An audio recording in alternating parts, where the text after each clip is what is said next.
Hi everyone, my name is Yarrow, and you're listening either to the Creative Nature podcast or to the Embodied Business podcast. And I'm sharing this episode on both of my podcasts, I guess, because I think it's relevant to my business and that kind of work, but also to my writing and my art and my ritual practice. So, living without a smartphone and social media. I've been doing it for a while now, and it comes up in conversations, and people have questions, and I have questions as well. So I thought for today I would kind of gather my thoughts and share them with you. Before I do two small announcements, I am offering the free virtual business retreat this weekend. You can still sign up, link in profile. I think it's going to be a lot of fun. It's a really good group of people. It'll be low pressure. You don't have to be on video if you don't want to be. And then same actually for the grief tending session on July 31st. You can sign up for that as well. I would really love to see you there and have feelings together, none of which you have to share. But I think that would be great. Yeah. Okay, so living without a smartphone and social media. So I want to contextualize this a little bit and tell you kind of what technology I'm using at the moment, and also a little bit more about what my background with social media and tech is. So at the moment, I'm using a simple Nokia phone. It's kind of like a non-smart outdoor phone with actual buttons, a really small screen. It can make calls and text. And the only app it really has is WhatsApp. So you can't really download things like, I don't know, Instagram or whatever. It can access the internet, but you don't really want to use it to browse. It's just not fun. If you get lost, that was something that was important to me because that's happening to me sometimes. You can open Google Maps and find your way, but it's very slow. So I think my key takeaway here is I have a phone. And I also have an old iPhone 6, which usually lives in my drawer. And that still works. It's totally fine, but I'm mostly using my Nokia phone. I'll say more about that in a moment.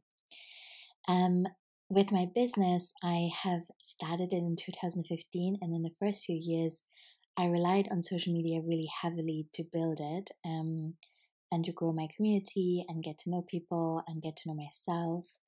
And sometimes people ask me if I was starting out now, if I would still do that.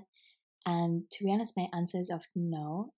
Although I do really appreciate that it's complicated, and I really would never judge someone for being on social media or making that a primary way to build your business or enjoy your smartphone. So this is really not what this episode is about at all. I'm just sharing my process and my reflections in case that's useful for you in any way. And I'm also unsure. So, this is really not like a conclusive little lecture or something. It's very much a work in progress. So yeah, that's the tech that I'm currently using. I'm not on social media anymore with my business or with myself, actually. I do use Pinterest, but I think of it as not social media, but a visual search engine, much like Google, but instead of words, it's, picture based, basically. And yeah, everything else I've deleted. I used to be on Twitter, Facebook. I don't have these things anymore, which is quite good for me. I first signed up for Facebook as in my late teens, so I was almost 20, I think, and I immediately became a pretty heavy user, to be honest. It was a different landscape at the time. I was already really wanting to be a writer, and I remember writing for like local magazines, some of which were online in a very different way than they are now. And I had MySpace, of course, and I also had a Tumblr and then a WordPress blog in my teens. And yeah, I'd been on Instagram since 2014. And again, in the beginning, I was really posting almost every day. I was connecting with a lot of people. I was learning a lot on there as well. I think that's something I want to say as well. I wouldn't have been on these platforms for so long if they hadn't given me a lot in some ways, right? They've also taken a lot from me, but that is a different story. In my late 20s, just before my Saturn return, I got a grant from the German government to do an MA in creative media at the University of Brighton, which I'm so grateful for. It was honestly one of the best years of my life. It was also a difficult year. A close family member got really ill. I went through a big breakup. I found it quite hard to write my dissertation, which is not unusual, I know. I was working a lot because the grant only covered the study fees, so I still had to make a living basically. And so it was a lot, but it was also such a beautiful program. It sadly doesn't exist anymore, otherwise I would probably love to do it again. But I did media pedagogy, I did a lot of political stuff around media. My favorite module was community media for social change, and I wrote my dissertation on self-portraits, identity, access, and queerness. So it was actually, I did research on Tumblr. I interviewed people about that kind of stuff, about how they see themselves and construct their identities and feel a sense of belonging. And gosh, I loved doing that work so much. It's really, really great. And I'm so grateful I had that time and space to think about these things. And also I think, okay, I'm just going to be weird and honest here, but I think I'm just living generally, and I know I'm not alone with this either, but I'm living with so much imposter syndrome. Even after all these years of like building my business and podcasting, it really I was never really holding this idea that I had learned stuff in this MA and that I was sharing these things now. And that I also, have been blogging since I was a teenager and had been wanting to be a writer for so long. And now I have a book, like those things almost don't feel really true to me, or they don't feel like justified, or, isn't that weird? Anyway, I talk to my friends about this all the time, and I know it's not just me, but it's a thing. And I think especially this past year and a half in the pandemic, not being able to experience myself in real life relation to other people, where you kind of feel your edges and you remember who you are and how you show up in conversations and how your body moves around other bodies, I think that's really kind of taken a lot of my confidence away. And so I'm questioning that stuff even more. But anyway, I'm sorry, that was a ramble. But it's to say that I'm trying to really just like honor this privilege more that I had of being able to do this MA, and to own that I learned great stuff about media on there, and that informs my practice today and the way I think about tech and social media specifically. And so I wanted to give that as context as well. I took my first break from social media in 2019 in the second half. And I remember that summer having conversations with a business friend of mine and just saying like, oh gosh, it's not been like this forever. Like there's this whole other generation of people like Clarissa Pinkola Estes, for example, who never had an Instagram account, and still lots of people really appreciate her work, and there's so much depth to her creativity and her thinking. And I wonder if maybe that is because she's never been on social media. And I don't mean in any way to compare myself to her. It's a whole other ball game. But I just felt like this longing. I was like, oh my God, like I just want more peace of mind. And I also felt quite strongly that there were lots of things in my life that I wanted to bring more attention to. So I had just moved to Scotland from Brighton, and I was starting this new chapter, and I was trying to kind of root down here and think about my next steps. And I was really excited about weaving and embroidery and textile art in general. I wanted to learn more about printmaking. I wanted to write more zines, which I did. And then at the same time, I used the app ZenScreen, and I learned from the app that I spend on average of 10 hours each week on Instagram. And that just totally blew my mind, because like I said, I had this experience of not really having enough time for the things that I really wanted to give time to. and I was also overwhelmed, and I also wanted to be in this new chapter. So I gave myself 10 days to prepare, and I did stuff like, reaching out to people that I was mainly talking to on Instagram and finding other ways of connecting. I saved lots of pictures. I just gave people a heads up and allowed them to sign up for my newsletter if they wanted to stay in touch, all that kind of stuff. It was basically like a mini exit plan, I guess. And then I left, and it was really good. My business didn't fall apart. I wrote a lot of scenes in that time. I became a lot slower, and I wasn't missing it so much. And I was definitely in the beginning still picking up my phone, kind of looking for that hit and wanting to, see how many people liked my thing. And I think it took like 2 weeks or something, and then that left. That feeling was gone as well. And I was really glad for it. And of course, there was stuff that I missed, or moments where I felt like, is everyone kind of talking about something really cool and fun that I have no idea about? But that feeling passed as well. And I came back around Christmas that year, 2019, because I wasn't able to travel back to Germany. I had just adopted Ernie, who was a tiny puppy at the time, and it was just too much to travel. So I stayed in Scotland, and I wanted to kind of connect with people, or friends and loved ones, celebrating Christmas through social media. So I came back and I stayed, and then the pandemic hit. So there was kind of this whole other reason I felt to be there in the beginning. And the first few months of the pandemic, I spent so much time just lying on the floor, staring at my screen and like scrolling through Instagram, shouting into the void together with people. And I was also, it's always both and, isn't it? Like, it was meaningful in a way. It did make me feel a little bit more connected.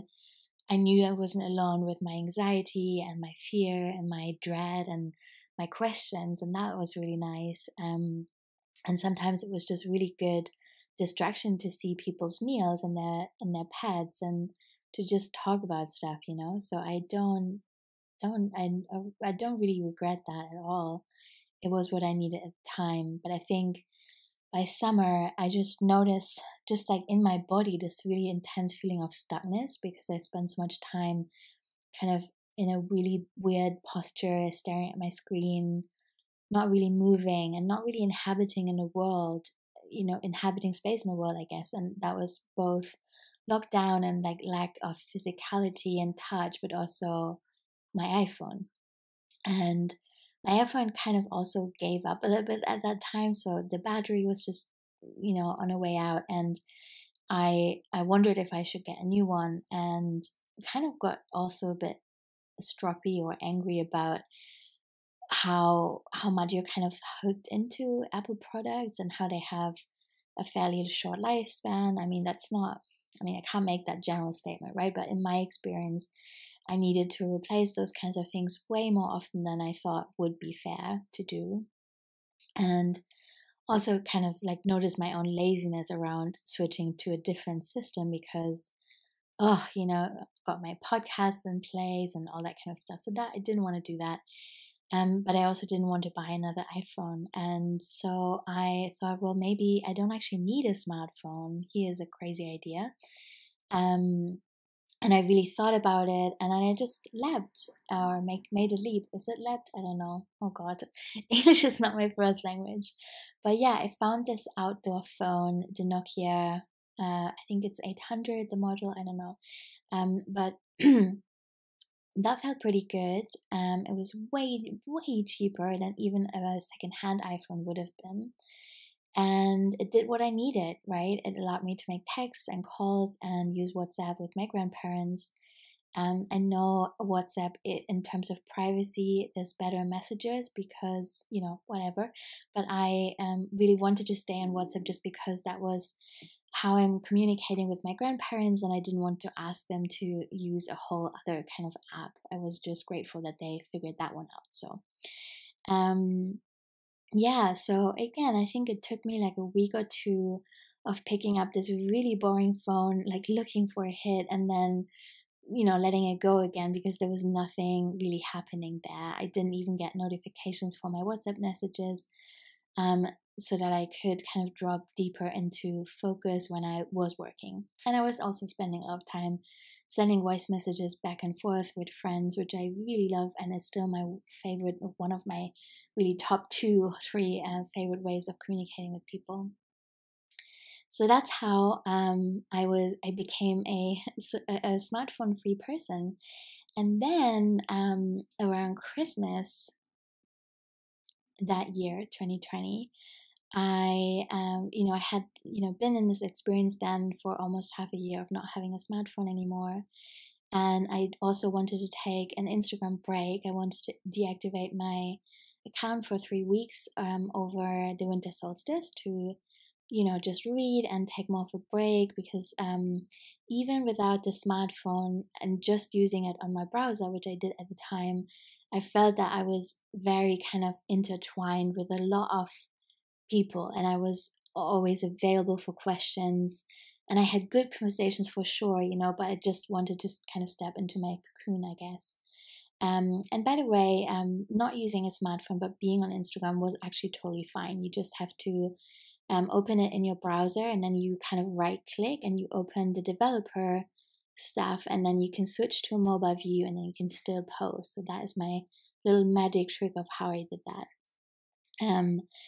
Yeah. And so I went into that break, and then I realized I really was missing it. And I really asked myself if I needed to be on there, how effective it was for my business. I looked at my numbers, and I don't mean numbers just in kind of in terms of turnover or whatever. It was also like, how many hours a week was I again spending on there, even if it was on the browser, and how many people actually checked out what I was offering. And that sounds very transactional, which I don't want it to be, right? Like, I want to be in open-ended conversations where no one is asking about numbers. But the reality is also that I am a human being who's running the show, and I need to make a living, and I only have so many hours a week that I can work. So I needed to be discerning with that, I guess, and really determine whether it was worth it or not. And I decided it wasn't.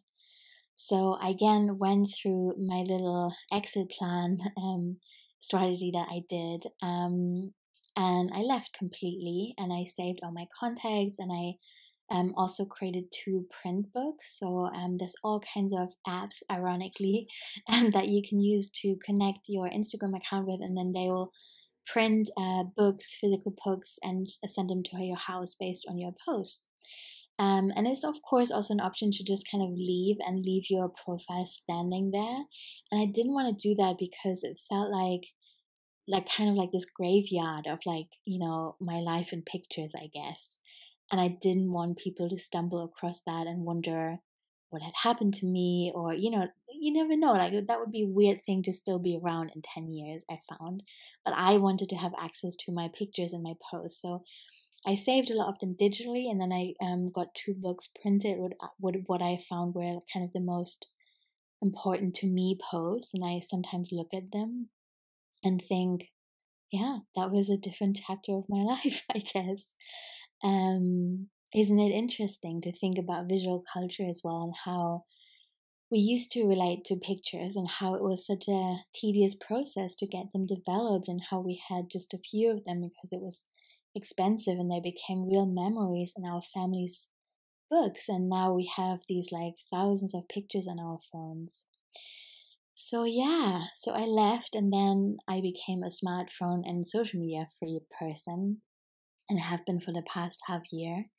And then on New Year's Eve, a few days after making that decision, I also had an accident, which I have mentioned many times. I'm sorry, it's a broken record, but it just had a big impact on me because I was in hospital for 10 days. I broke my leg really badly. I had 2 complicated surgeries so far. There might be more to come.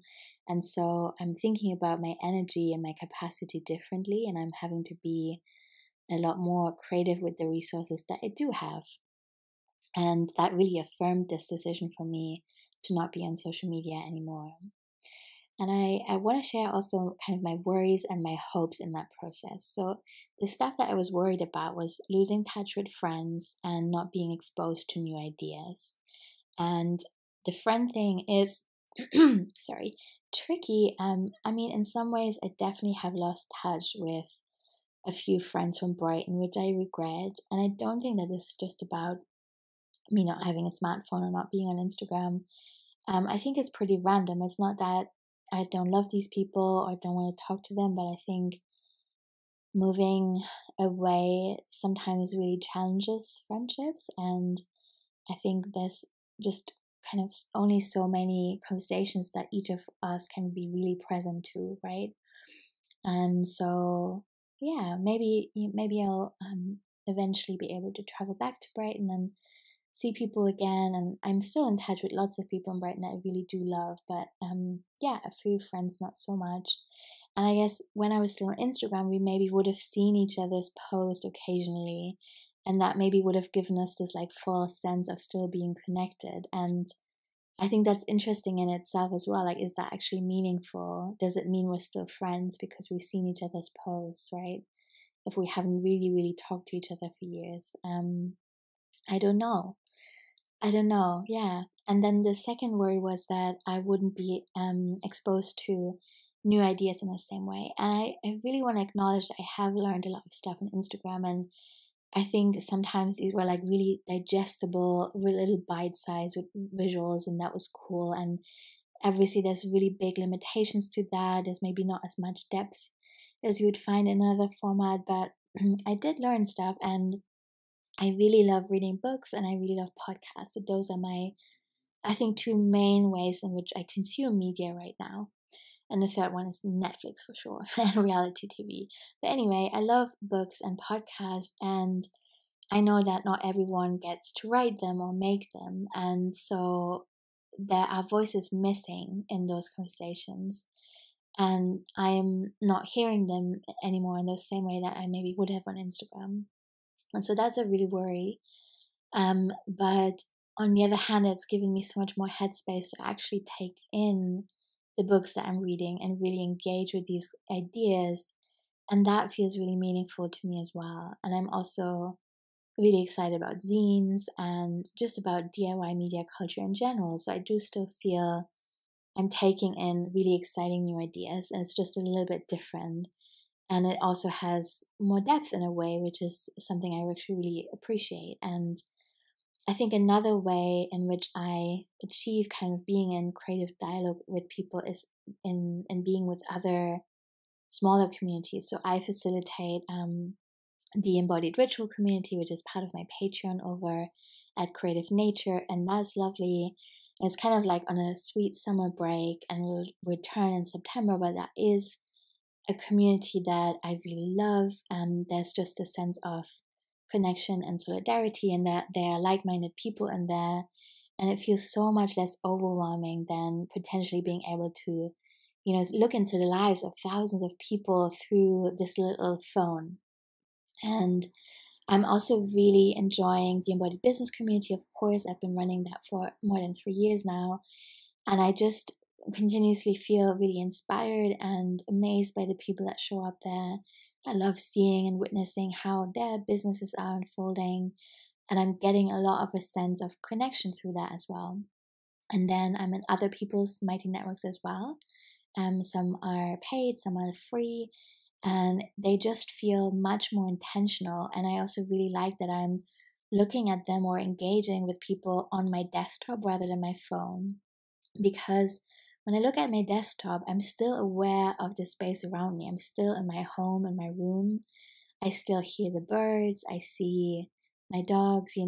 I'm just kind of in a different sensory experience. And I think with my phone, I was often kind of really crouching down and feeling much more tense and having it right in my face.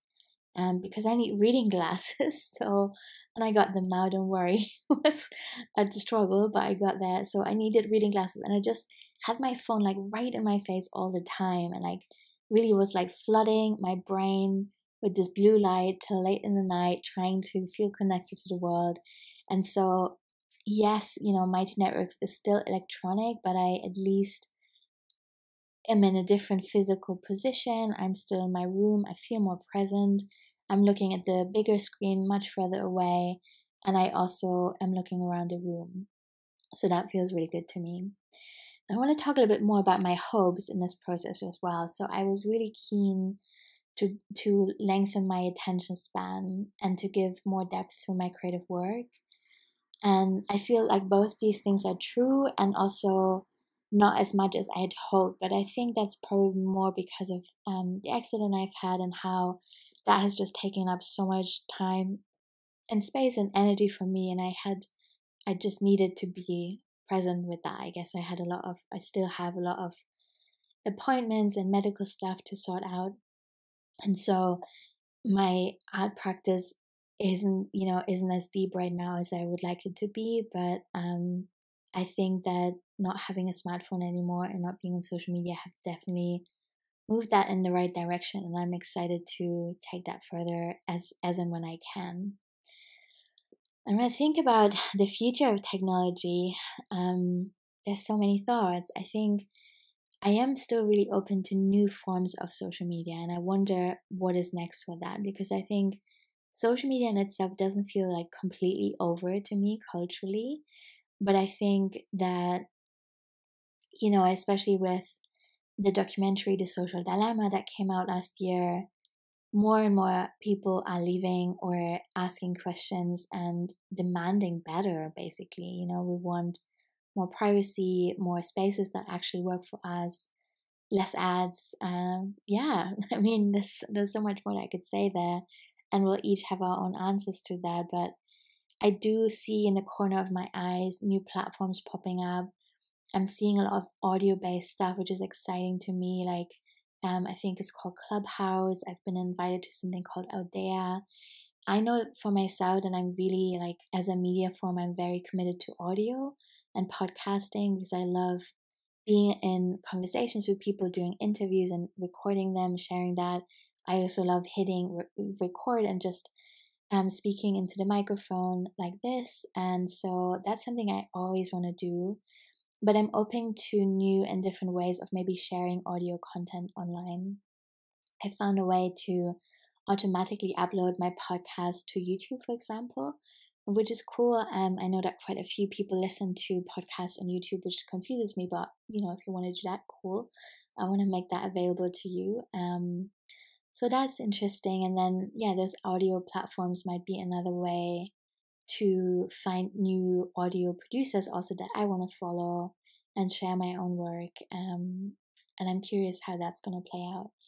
I'm also, to be honest, a bit nostalgic about Tumblr at the moment. So Tumblr was really big for me personally, and I think also in the world in around the time I wrote my dissertation, actually. So from like 2012 to 2015, I think, I was on there almost every day. And it was like a diary. I was making written entries, but also sharing pictures and then also resharing a lot. And I think, oh God, wow.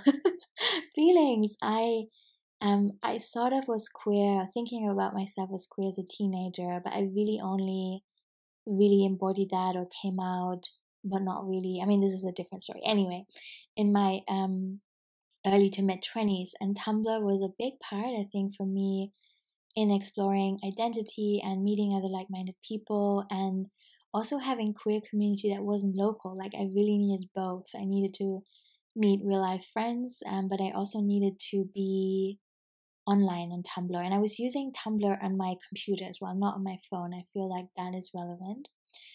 And it was just, like I was writing poetry and sharing that on there.